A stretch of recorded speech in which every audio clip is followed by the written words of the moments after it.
Hey guys, it's Shauna K. I'm going to show you how to take and change the color of clothing on your client in Evoto. In our last video, I was showing you how to take the background and change it.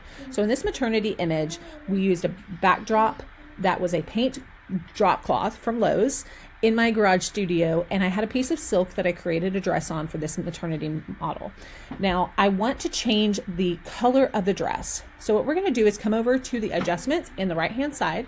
We're going to start with color adjustments, go to masking. So usually it looks like this in the full image.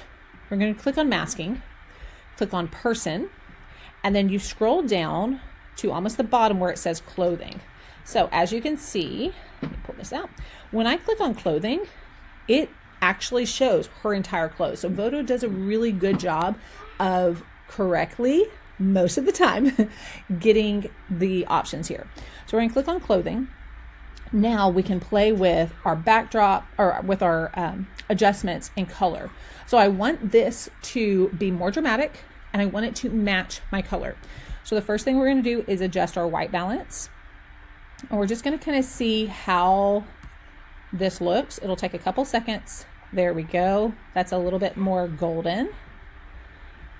Now I'm going to play with our tones for a little bit. We're going to do our contrast. Okay, so we've got it a little bit different color, but what I really want to do is make it look as close to that color as possible. So we're going to go through, we can use the HSL, which is your hue, saturation, and luminance, to change our color. Okay, we can change it since it's yellow. Let's see if we adjust it here. There we go. Okay, so if we adjust the yellow tone, that'll kind of play with it. We could also try adjusting oranges, because what you're looking at is trying to figure out what colors are actually in this image. Okay, so you see when you adjust the orange, it does a lot. So let's play with that for a second. What I do when I'm editing like this in creative is I just play with the colors till it looks right. So I'm sure there's a science behind it, but I just play with it. So we're going to adjust. We're going to see if there's anything in our reds. And right now we're just working on hue. Now, this is looking much, much better than this, okay?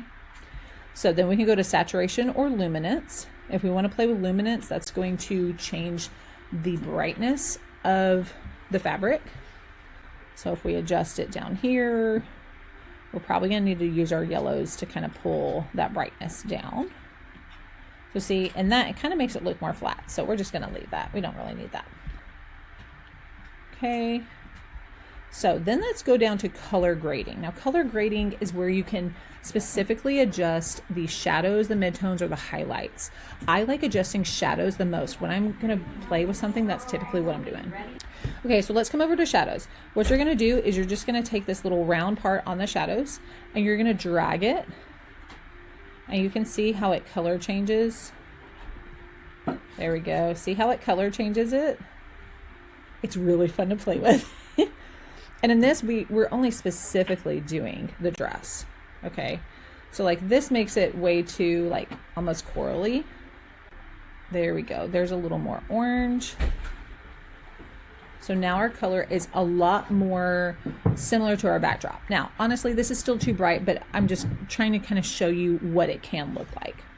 Okay, you can play with your blending. So if you want it to not be quite as much for your shadows, you can adjust it one way, or you can adjust it the opposite way and it's going to pull it, make it a whole lot brighter. So let's kind of bring it down.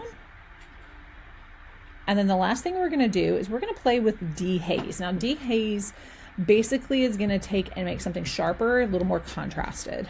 So since we're doing fabric and I'm trying to add some definition to this has been a tool I've been using more often recently. It can kind of just adjust things a little bit differently.